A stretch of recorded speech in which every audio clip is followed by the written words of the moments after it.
ఈరోజు తెలంగాణ రాష్ట్రంలో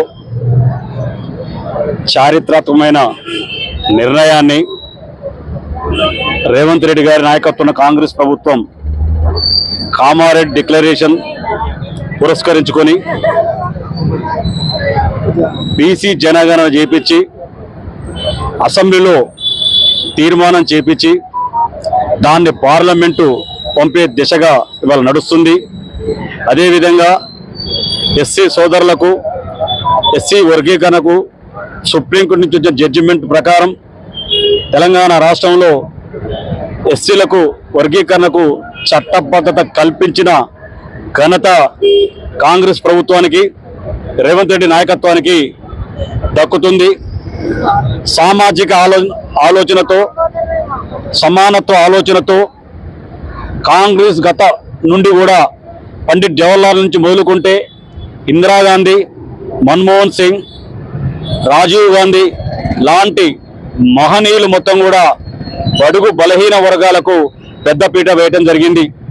దామాషా పద్ధతి ప్రకారం ఎస్టీ, ఎస్సీ, బీసీ సోదరులకు 90% ఉన్న ప్రకారం పార్లమెంట్లో కానీ అసెంబ్లీలో కానీ రాజకీయ అవకాశం కల్పించాల్సిన అవసరం ఉన్నది.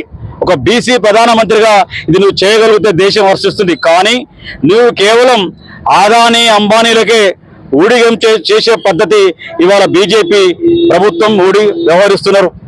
ఇవాళ ఈ దేశంలో మత కల్లాలు సృష్టిస్తూ కులాల మధ్యన, మతాల మధ్యన చిచ్చు పెట్టడానికి ఉన్నది తప్ప ఈ దేశంలో సగభాగమైన బీసీల పట్ల ఏమాత్రం ప్రేమ లేదని చెప్పి మోడీ గారికి ద్వారా తెలుస్తుంది. ఇవాళ తెలంగాణ రాష్ట్ర ప్రభుత్వం చేసి పంపించిన దాన్ని పార్లమెంట్లో ఆమోదించి నిజాయితీని చాటుకోవాల్సిన అవసరం మోడీ గారి పైన ఉందని చెప్పి తెలియజేస్తున్నాం. ఇవాళ రేవంత్ రెడ్డి గారు తెలంగాణ ప్రాంతంలో తెలంగాణ ఇచ్చిన సోనియా గాంధీ రుణం తీర్చుకోవడం కోసం ఒంటి చేత్తో ఈ రాష్ట్రంలో ప్రభుత్వాన్ని తీసుకురావడం జరిగింది. ఇలా చెప్పుకుంటూ పోతే చాలా కార్యక్రమాలు చేసిన. అదేవిధంగా ఇవాళ రాష్ట్ర ప్రభుత్వానికి కానీ, మంత్రులకు కానీ, కాంగ్రెస్ ఎమ్మెల్యేలకు కానీ, ఎంపీలకు కానీ గత 10 సంవత్సరాల నుంచి కాంగ్రెస్ జెండా మోసి కేసుల పాలై, ఇబ్బందుల పాలై కాంగ్రెస్ కార్యకర్తలు జెండాను నమ్ముకొని, పార్టీని నమ్ముకొని ముక్కవని దీక్షలు.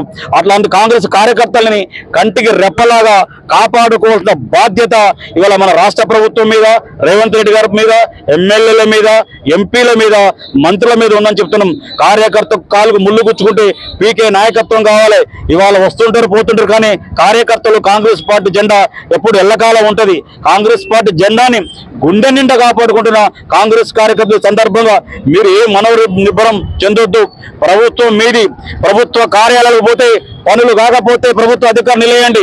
ప్రభుత్వ అధికారులు కూడా సోమరిపోతుల్లాగా తయారై గత ప్రభుత్వంలో చేసిన సర్వే ఆధారాలంగానే మళ్ళీ ప్రభుత్వాన్ని పంపడం జరుగుతుంది. రెవెన్యూ సిబ్బంది కానీ, ప్రభుత్వ అధికారులు కానీ, పోలీస్ సిబ్బంది కానీ మీ పద్ధతులు మార్చుకోవాల్సిన అవసరం ఉంది. గతంలో ఇంకా టీఆర్ఎస్ భ్రమల్లో మీరున్నారు. ఆ భ్రమలు కనుక మీరు వీడకపోతే మా కాంగ్రెస్ నాయకులు, కార్యకర్తలు ఖచ్చితంగా మీకు తగిన బుద్ధి చెప్పాల్సి వస్తుంది. సరైన పద్ధతిలో మీరు పరిపాలన అందించాల్సి వస్తుంది. రాష్ట్ర ప్రభుత్వాన్ని బదనాం చేసే కార్యక్రమంలో కొంతమంది అధికారులు కూడా వ్యవహరిస్తున్నారు. ఆ అధికారుల తీరు కూడా మార్చుకోవాల్సిన అవసరం ఉంది.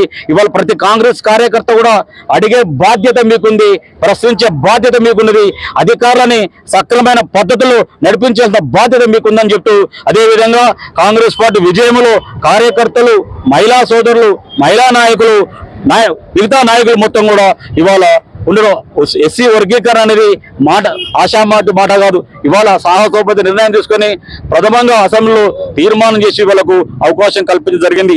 ఇవాళ బీసీ జనాభా మనం ఉన్న 42% ఒకవేళ పార్లమెంట్లో అమలు కాకపోయినా కూడా పార్టీ పరంగా, పార్టీ పదవుల్లో కానీ, నామినేటెడ్ పోస్టుల్లో కానీ, అదేవిధంగా స్థానిక సంస్థల ఎన్నికలు కానీ 42% ఇస్తామని చెప్పిన ఘనత రాహుల్ గాంధీ గారికి, అదేవిధంగా రేవంత్ రెడ్డి గారి ప్రభుత్వానికి దక్కుతుందని చెప్తూ ఒక బీసీ నాయకుడిగా, అర్బన్ కాంగ్రెస్ పార్టీ అధ్యక్షుడిగా రేవంత్ రెడ్డి గారికి ప్రత్యేకమైన ధన్యవాదాలు కృతజ్ఞత తెలియజేస్తూ ఈరోజు అసెంబ్లీలో జరిగిన బీసీలకు 42% తీర్మానం, అదేవిధంగా ఎస్సీ సోదరులకు వర్గీకరణ చట్టబద్ధత కల్పిస్తూ చేసిన ప్రభుత్వాన్ని కృతజ్ఞతలు తెలియజేస్తూ, ప్రత్యేకంగా రాహుల్ గాంధీ గారికి, రేవంత్ అన్నకు ధన్యవాదాలు తెలియజేస్తూ వారి చిత్రపటానికి పాలాభిషేకం చేయడం జరిగింది. ఈ సందర్భంగా మానకోట అర్బన్ కాంగ్రెస్ పార్టీ ప్రత్యేకంగా రేవంత్ అన్న గారి కృతజ్ఞత తెలియజేస్తూ, రేవంత్ అన్న కార్యకర్తల పట్ల ప్రేమతోని, అదేవిధంగా కార్యకర్తలకు వెన్నుదన్నుగా ఉంటారని చెప్పి తెలియజేస్తున్నాం.